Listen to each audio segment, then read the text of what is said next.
Hey everybody, today we are talking about Sweet Bean Paste by Durian Sukegawa. Sweet Bean Paste is a story of a man who is running a dorayaki shop. His name is Sentaro, and he essentially is running this shop by himself. And one day, this old lady comes to his shop and asks if she can work there. So the sweet older lady, Tokue, she comes by and orders some food, some dorayaki from the dorayaki shop from Sentaro, and realizes that it's just very much lacking. And she does not waste any time to tell him her true feelings about it, and says and asks if she can come and make the sweet bean paste for the dorayaki.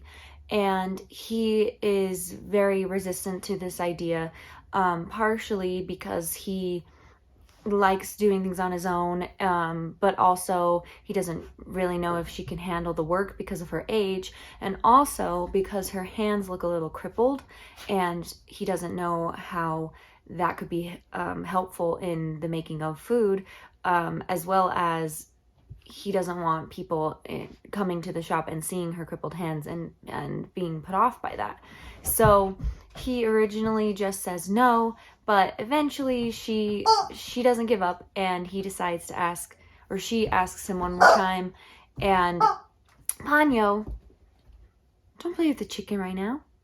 Tokue asks again, and eventually Sentaro gives in and lets her, as long as she stays in the kitchen the whole time, and leaves as soon as she is done doing the bean paste.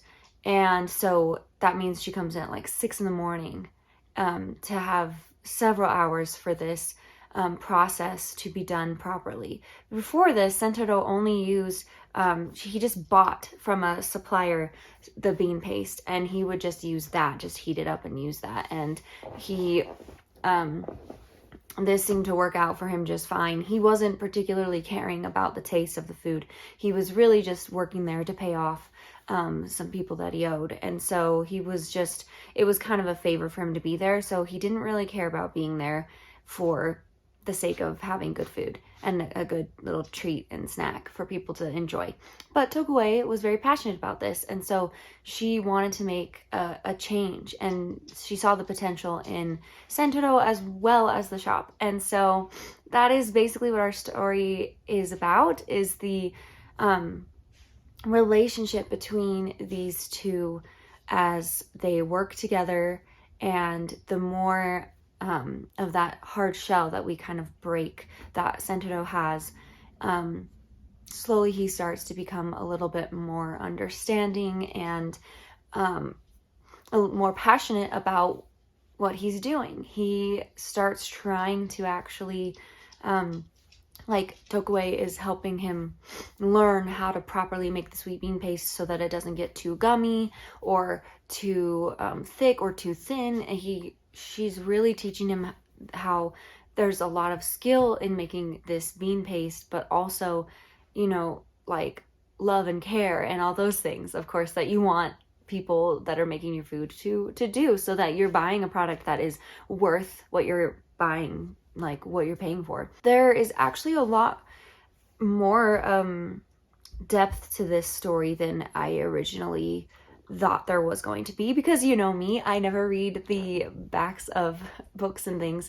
I just look at a book and decide if it's particularly from an Asian author and it has a really good cover. Yes, I judge books by covers a lot of the times, not always, but I mean, this cover is just delightful to look at, and the title, Sweet Bean Paste, that makes you just assume that it's going to be about food, and you know, and it just looks like it was going to be lovely, and it was. But the more you read, the more you realize that this is actually a lot more, it goes a lot more in depth of a particular disease that Tokue had but no longer has, and it's the reason why she has crippled hands. And she wasn't affected by this disease as much as other people were, but it affected her enough to where it made her life very isolating. She could only hang out with other people that had this disease. They were put away in like a facility so that it wouldn't spread anywhere else. People were really afraid of this disease, and it's not very common anymore. And it's a lot different now.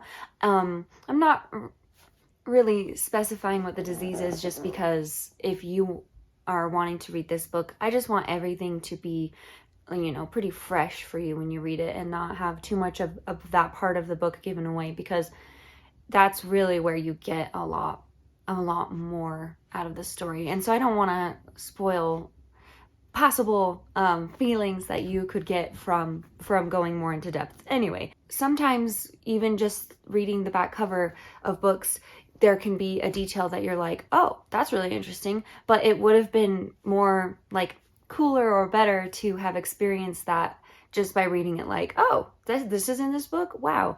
That's my opinion. But Sweet Bean Paste, I would highly recommend reading, because it is just, you get this really nice relationship between an older lady, and I mean, not super old in comparison to Sentaro, because they're probably it's probably more like a mother-son age gap, maybe a little older than that. It's just kind of nice to have that there is a main character in this that is an older character. We don't always have older characters as the main characters in books, and so that's also kind of just a nice thing to see.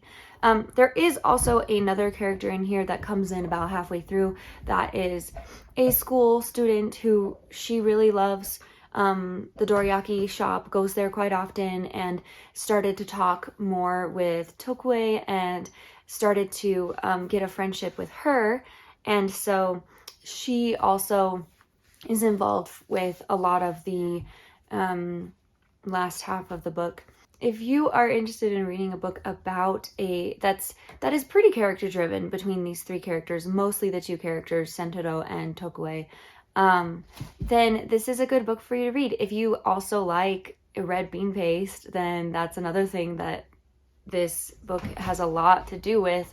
And even though it is titled that, I would say that it's not actually the main. I think the awareness of the disease and how these relationships develop further upon knowing about this disease, I think that is a little bit more of the main point of this book than the actual sweet bean paste. I think that's more of like a binding moment for the rest of the events to happen in the book.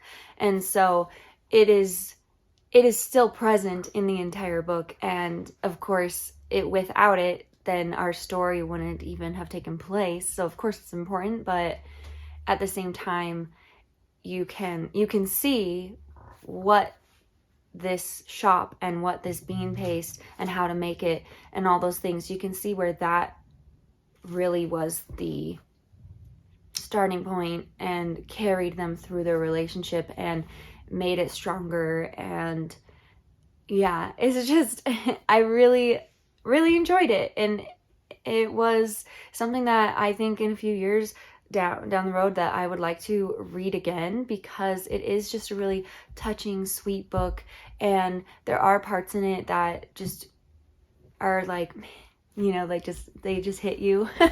And so it's a really touching book, and just really getting to know more about this disease that I didn't really know anything. I mean, I knew maybe this much about it, and so learning more about this disease that she has or had, and how it affected her and basically branded her for her whole life. It's just interesting to see how the author wrote about it, because I've never read any book about this subject before.